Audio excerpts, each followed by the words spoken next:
علیکم ورحمۃ اللہ وبرکاتہ۔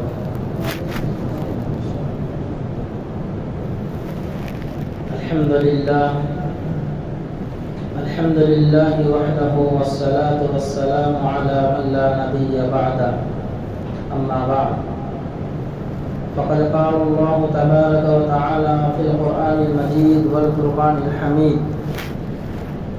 اعوذ باللہ من الشیطان الرجیم، بسم اللہ الرحمن الرحیم۔ قل ان صلاتي ونسكي ومحياي ومماتي لله رب العالمين لا شريك له وبذلك أمرت وأنا أول المسلمين۔ وقال تعالى في مقام آخر: إنا أعطيناك الكوثر فصل لربك وانحر إن شانئك هو الأبتر۔ آمنت بالله صدق الله مولانا العظيم وصدق رسوله النبي الكريم ونحن على ذلك من الشاهدين والشاكرين والحمد لله رب العالمين۔ سبحانك لا علم لنا إلا ما علمتنا إنك أنت العليم الحكيم۔ رب اشرح لي صدري ويسر لي أمري واحلل عقدة من لساني يفقهوا قولي۔ اللهم صل على سيدنا مولانا محمد وعلى آل سيدنا مولانا محمد وبارك وسلم۔ بزرگان محترم، عزیز ساتھیوں، ذی الحجہ کا محترم مہینہ چل رہا ہے اور آج ذی الحجہ کی 4 تاریخ ہے۔ اس مہینے کے تعلق سے قرآن کریم کے 30ویں پارے میں سورہ فجر کی ابتدائی 2 آیتوں میں اللہ تبارک تعالیٰ نے ذی الحجہ کے پہلے 10 دنوں کی فضیلت بیان فرمایا والفجر ولیال عشر، قسم ہے فجر کی اور 10 راتوں کی۔ یوں تو سال کے 12 مہینے اور 12 مہینے کے ہر دن اللہ رب العزت کے بنائے ہوئے ہیں۔ دنوں میں اس کے صبح شام اور رات ہونے کے اعتبار سے بذات خود کوئی مقام مرتبہ، کوئی فضیلت حاصل نہیں ہے جب تک اللہ اور اس کے رسول اس کے مقام مرتبے اور فضیلت کو بیان نہ کریں۔ مفسرین کرام نے سورہ فجر کی ابتدائی آیتوں میں اللہ تبارک تعالیٰ نے جو 10 راتوں کی قسم کھائی ہے، ان 10 راتوں سے مراد یہی ذی الحجہ کے شروع کے 10 راتیں ہیں۔ حدیث پاک میں آتا ہے، رسول اللہ صلی اللہ علیہ وسلم نے فرمایا کہ ذی الحجہ کے 10 دنوں میں سے جو شخص دن کا روزہ رکھے گا، اللہ تبارک و تعالی اسے 1 سال روزہ رکھنے کا ثواب عطا فرمائیں گے۔ ان 10 دنوں میں سے 10 دن سے مراد 9 دن، 10ویں دن قربانی کا دن ہے، اس دن روزہ رکھنا حرام ہے۔ تو ان 10 عشرے میں 9 دن میں سے کسی ایک دن کا روزہ رکھنا 1 سال روزہ رکھنے کے برابر اس کو ثواب ملے گا، اور ان 9 راتوں میں سے 1 رات عبادت کرنے کا ثواب شب قدر میں عبادت کے ثواب کے برابر اس کو ثواب ملے گا۔ گویا یہ ایام عبادتوں والے ایام ہیں، اور عشرہ ذی الحجہ یہ 5 عبادتوں کے مجموعے کا نام ہے۔ عشرہ ذی الحجہ 5 عبادتوں کے مجموعے کا نام ہے۔ چنانچہ سب سے پہلی عبادت نماز کی عبادت ہے، جو سال کے 12 مہینے کے 24 گھنٹے میں 5 وقت ہر بالغ مرد عورت پہ فرض ہے، ان ایام میں بھی نمازیں پڑھنا فرض ہے، لیکن ان ایام میں عبادتوں کے ثواب کو اللہ تبارک و تعالیٰ بڑھا دیتے ہیں، ان کا مقام و مرتبہ اور دنوں کے اعتبار سے بڑھا ہوا ہے۔ تو سب سے پہلی عبادت جو ان ایام میں وہ نماز کی ہے۔ دوسری عبادت جو بتلائی گئی وہ صدقہ خیرات کی ہے۔ اس ایام میں جو شخص صدقہ خیرات کرے گا، اللہ تبارک و تعالیٰ اس کے نام اعمال میں ڈھیروں ثواب عطا فرمائیں گے، اس کے نام اعمال میں بہت ساری نیکیاں لکھی جائیں گی، اور دنوں کے مقابلے میں ان 10 دنوں میں صدقہ خیرات کرنا زیادہ ثواب کا باعث ہے۔ تو ہمیں چاہیے کہ ان ایام میں زیادہ سے زیادہ صدقہ خیرات کر کے اللہ تبارک و تعالیٰ کی رضا اور اس کا تقرب حاصل کریں۔ عبادت کا جو خلاصہ، جو لب لباب اور جو نچوڑ ہے، وہ اصل میں اللہ کی رضا اور اس کا تقرب ہے۔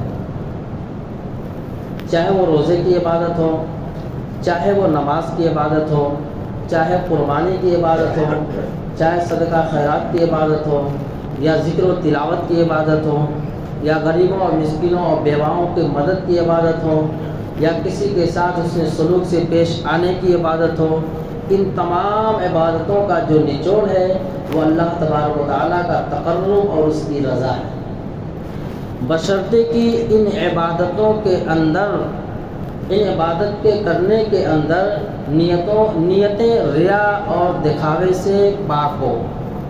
جن عبادتوں میں، جن اعمال میں ریا اور دکھاوا آ گیا، وہ عمل بیکار اور رد ہو گیا۔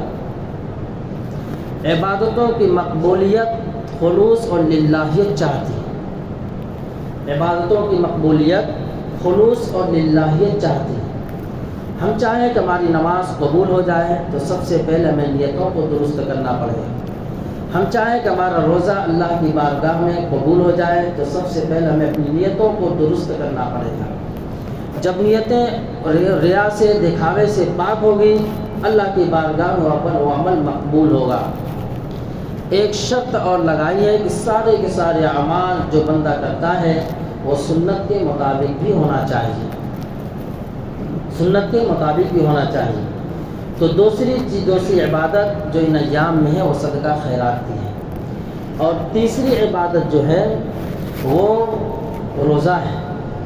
ان ایام میں روزہ رکھنا بڑا باعث اجر و ثواب ہے، اور انہی ایام میں سے یوم عرفہ کا روزہ رکھنا، جس کے بارے میں حضور نبی کریم علیہ السلام نے فرمایا کہ جو شخص یوم عرفہ کا روزہ رکھتا ہے، یعنی 9ویں ذی الحجہ کا روزہ رکھتا ہے، جو ایام حج ہے، یوم الحج جو کہا گیا، نبی علیہ السلام نے فرمایا الحج العرفہ، حج عرفے کے دن کا نام، یوم الحج یوم العرفہ ہے۔ تو جو شخص یوم عرفہ کا روزہ رکھے گا 9ویں ذی الحجہ کا، اس کے 2 سال اگلے اور 2 سال پچھلے گناہوں کا کفارہ ہے۔ اللہ رب العزت کی ذات بڑی کریم ذات ہے، وہ ذات جو اپنے بندوں کو، بھٹکے ہوئے بندوں کو، اپنے گناہ گار بندوں کو، اپنے نافرمان بندوں کو ایسے ایسے مواقع عطا فرماتے ہیں تاکہ وہ بندہ ان موقع کو پا کر کے اس سے فائدہ اٹھاتے ہوئے وہ میرا قرب حاصل کر رہے، مجھ سے محبت کرنے والا بن جائے، اور میری محبت اس کے دل کے اندر رچ اور بس جائے۔ اللہ کبھی نہیں چاہتا کہ میرا بندہ مجھ سے دور ہو کر زندگی گزارے، مجھ سے ہٹ کر زندگی گزارے، کفر و شرک والی زندگی گزارے، یہود و نصارہ والے طور طریقے کی زندگی گزارے۔ اللہ کبھی نہیں چاہتا۔ اللہ تعالیٰ ہر بندے کے ساتھ یہی معاملہ چاہیے، دیکھنا چاہتا ہے کہ وہ بندہ میرا بندہ بن کر کے زندگی گزارے۔ تو تیسری جو عبادت تھی وہ روزے کی عبادت تھی، اور اس کے بارے میں مفسرین اکرام نے، محدثین اکرام نے بڑی اچھی تشریح فرمائی ہے، بڑی بہترین تشریح فرمائی اس حدیث کی کہ جو شخص یوم عرفہ کا روزہ رکھتا ہے، اللہ تبارک تعالیٰ اس کے 2 سال اگلے 2 سال پچھلے گناہ معاف فرما دیتے ہیں۔ 2 سال جو ہمارا گزر گیا، ان 2 سال گزرے ہوئے دنوں کے اندر جو ہم سے صغیرہ گناہ ہوئے ہیں، کبیرہ گناہ کے لیے توبہ شرط ہے، بغیر توبہ کے کبیرہ گناہ معاف نہیں ہوتے ہیں۔ صغیرہ گناہ اعمال صالحہ سے اللہ تبارک تعالیٰ معاف کرتے رہتے ہیں۔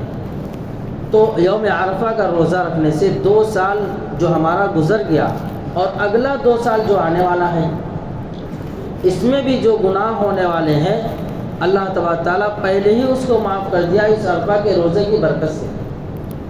محدثین اکرام نے بڑی اچھی تشریح فرمائی ہے، کہا کہ اللہ تبارک اس کا مطلب کہ یوم عرفہ کے روزہ رکھنے والے کہ اللہ تبارک تعالیٰ اگلے 2 سال اور جینا نصیب فرمائیں گے، اور زندگی اس کے لیے 2 سال نصیب فرمائیں گے، اور پھر ان 2 سال میں وہ گناہ تو کرے گا، بندہ ہے، بشر ہے، انسان ہے، اس سے گناہ ہوتے رہیں گے۔ تو ان 2 سال جو ہمیں زندگی ملنے والی ہے، اللہ تبارک تعالیٰ ان آنے والی 2 سال زندگی میں جو صغیرہ گناہ ہونے والے ہیں اللہ رب العزت عرفہ کے روزے کی برکت سے پہلے اس کو معاف فرما دیتے ہیں۔ تو جو شخص عرفہ کا روزہ رکھے گا اللہ تبارک تعالیٰ اسے مزید 2 سال زندگی عطا فرمائے، مزید 2 سال زندگی عطا فرمائے، اور عرفہ دن کا روزہ رکھنے کے اللہ تعالیٰ اس کو توفیق عطا فرمائیں گے جس کو زندگی ملنا ہوگی، جس کو زندگی ملنا ہوگی۔ اور جو شخص روزہ رکھے گا اس کا مطلب کہ 2 سال مزید اس کو اللہ رب العزت عطا فرمائیں گے۔ یہ محدثین اکرام کی تشریح ہے، یہ بالکل مسلم اور یقینی بات نہیں کہ وہ ضرور 2 سال جیے گا، اس لیے کہ اللہ رب العزت کی مرضی، اللہ رب العزت کی مرضی، جب جس کا چاہے خاتمہ ہو جائے، جب جس کا چاہے موت کا فرشتہ اور دنیا سے چل بس۔ تو تیسرا جو عمل تھا وہ روزے والا عمل تھا۔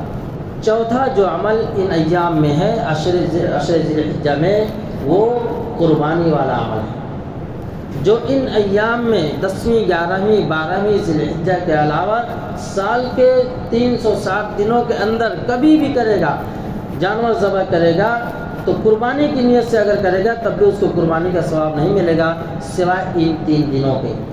یہ ایام النحر 3 دن ہیں جس کے قربانی کا تذکرہ اللہ رب العزت نے قرآن کریم کے اندر بیان فرمایا، قل ان صلاتي ونسكي ومحياي ومماتي للہ رب العالمین۔ اے نبی جی آپ کہہ دیجئے میری نماز، قل ان صلاتي ونسكي اور میری قربانی، ومحياي ومماتي اور میرا جینا اور میرا مرنا اے رب العالمین وہ سب تیرے لیے ہے۔ یعنی جو میں نماز پڑھ رہا ہوں اے اللہ وہ تیرے ہی لیے پڑھ رہا ہوں، کسی اور کے لیے نہیں پڑھ رہا ہوں۔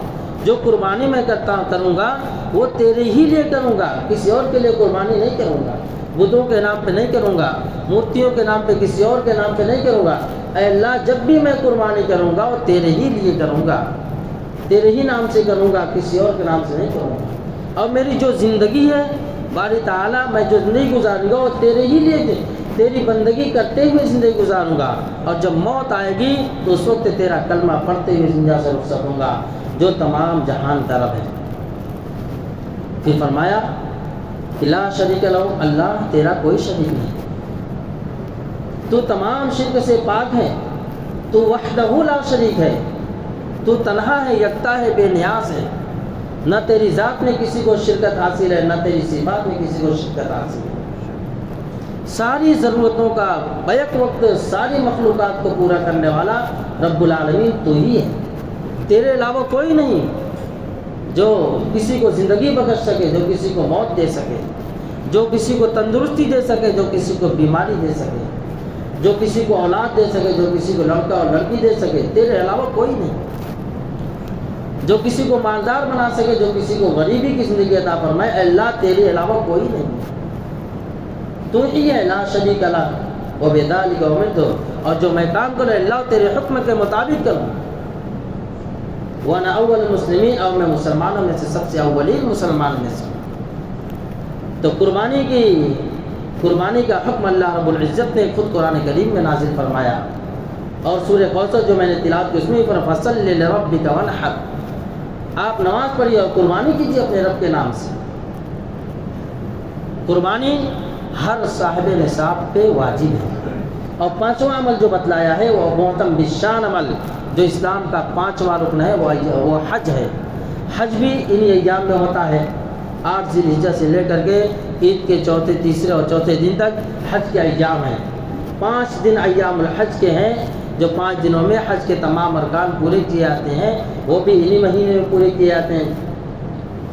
تو فرمایا کہ یہ 5 عبادتوں کے مجموعے کا نام عشرہ ذی الحجہ ہے۔ اس میں جو سب سے بہتر عمل جو بتلایا گیا، سب سے بہتر عمل جو ان ایام میں کرنے کے ہیں وہ قربانی کے ہیں۔ قربانی حضرت آدم علیہ نبینا علیہ السلام سے لے کر کے حضور نبی علیہ السلام تک مسلسل تمام انبیاء اکرام نے کی ہے، اور خود نبی علیہ السلام نے 63 اونٹوں کی قربانی اپنے ہاتھ سے کی، اور مزید حضور صلی اللہ علیہ وسلم کو اللہ تبارک و تعالیٰ نے محسن انسانیت بنا کے اس دنیا میں مبعوث فرمایا۔ اللہ کے رسول صلی اللہ علیہ وسلم نے اپنی گناہگار قیامت تک آنے والی امت کے لیے مزید 2 فربہ موٹے اور مہنگے دمبے خرید کر کے ہمارے لیے قربانی کر کے گئے۔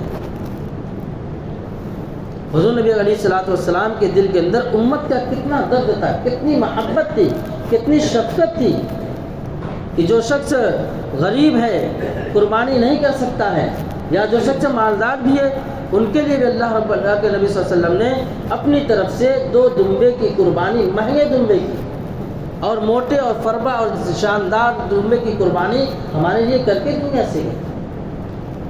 تو قربانی کن پہ واجب ہے؟ ہر صاحب نصاب پہ قربانی واجب ہے۔ صاحب نصاب جو زکوٰۃ کا نصاب ہے وہی قربانی کا بھی نصاب ہے۔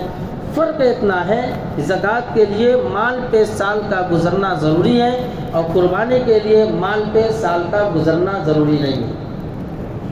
اور فرمایا جسے 52.5 تولہ چاندی یا 7.5 تولہ سونا یا مال تجارت یا ضرورت اصلیہ سے زیادہ سامان اس کے پاس موجود ہے۔ وہ سامان کیا ہے؟ گھر کے اندر بہت سارے برتن ایسے رکھے ہوئے ہیں جو سال میں کبھی کبھی استعمال ہوتے یا ہوتے ہی نہیں، وہ ضرورت اصلیہ سے زیادہ ہے۔ یا ایسے فرنیچر بنا کر کے رکھا ہے جو کبھی کبھی استعمال ہوتے ہیں، سال میں ہمیشہ استعمال نہیں ہوتے، تو فرمایا یہ بھی ضرورت اصلیہ سے زیادہ ہے۔ ان نصاب کے مال کے اندر ان کی بھی قیمت لگائی جائے گی۔ اگر مرد کی قیمت 52.5 تولہ چاندی کے نقد کے برابر پہنچتی ہے تو اس کے اوپر وہ صاحب نصاب، اس کے اوپر قربانی واجب ہے۔ اور غلط فہمی اس بات کی بھی ہے کہ گھر کے اندر اگر باپ ہے اور 2-4 بچے بھی ہیں اور سب کے سب اتنا مال کماتے ہیں کہ صاحب نصاب ہے، وہ صاحب نصاب ہے، اور ایک قربانی کر کے سبکدوش ہو جاتے ہیں، ہمارے گھر پہ قربانی ہو گئی۔ جتنے لوگ گھر کے اندر صاحب نصاب ہیں ان سب کے اوپر قربانی واجب ہے، ان سب کو قربانی کرنا ضروری ہے۔ اگر قربانی نہیں کریں گے تو گناہگار ہوں گے۔ اور ایک غلط فہمی معاشرے کے اندر یہ بھی ہے قربانی کے تعلق سے کہ صاحب نصاب ہے، قربانی تو کر رہا ہے لیکن اپنی طرف سے نہیں کر رہا ہے، گزرے ہوئے باپ داداؤں کی طرف سے، یا پچھلے سال ماں کی طرف سے کیا، اس سال باپ کی طرف سے کر رہا ہے، اگلے سال سوچا بیٹے کی طرف سے کروں۔ یاد رکھیں نماز ہمارے اوپر فرض ہے، ہم پڑھیں گے تو فریضہ ادا ہوگا، بیٹا پڑھے گا تو نہیں فریضہ ادا ہونے والا ہے۔ ایسے ہی قربانی میرے اوپر واجب ہے، میں کروں گا اپنی طرف سے تو قربانی کا وجوب جو ہے ادا ہوگا، اور اگر میں اپنے بیٹے کی طرف سے قربانی کروں تو وجوب ادا نہیں ہوگا۔ قربانی جانور تو ذبح ہو گیا، ذبح کرنے کا ثواب ملے گا، قربانی کا ثواب نہیں ملے گا، صاحب نصاب جو ہے وہ گناہگار ہوگا۔ اس لیے مسائل کو پوچھتے رہنا چاہیے۔ قربانی کا دن ہے، مسئلہ پوچھ کر کے خوب قربانی کریں، اور صرف اللہ نے صاحب استطاعت بنایا ہے، مال خوب دیا ہے، تو صرف ایک قربانی پہ اکتفا نہ کریں۔ حضور نبی علیہ السلام نے 63 اونٹوں قربانی کیوں کی؟ مزید 2 امت کی طرف سے کیوں کی؟ تو اللہ تبارک تعالیٰ نے مال دیا ہے۔ ایک بزرگ تھے، اللہ والے تھے، وہ اپنی طرف سے قربانی کرتے تھے، عام قربانیاں جو ہوتی ہیں، لیکن نبی علیہ السلام کی طرف سے جو قربانی کرنا ہوتا تھا ان کو تو موٹا بہترین مہنگا جانور خریدتے تھے، اس کو نبی علیہ السلام کی طرف سے کرتے۔ تو جس کے دل کے اندر حضور نبی علیہ السلام کی جتنی زیادہ محبت ہوگی وہ نبی علیہ السلام کے کاموں کو اور ان کے عمل کو اتنی زیادہ کرنے والا بنے گا، اور جو کام سنت کے مطابق ہوگا وہی اللہ کی بارگاہ میں مقبول ہوگا، سنت کے خلاف کام ہوگا اللہ کی بارگاہ میں مردود ہوگا۔ تو ہمارا ہر عمل صبح سے شام تک جو ہم عمل کر رہے ہوں وہ سارا کا سارا عمل نبی علیہ الصلوۃ والسلام کے بتائے ہوئے طریقے کے مطابق ہونا چاہیے، بتائے ہوئے طریقے کے مطابق ہونا چاہیے۔ تو یہ ان ایام میں سب سے زیادہ جن اعمال کا ثواب نام اعمال میں لکھا جائے گا وہ قربانی والا عمل ہے، وہ قربانی والا عمل ہے۔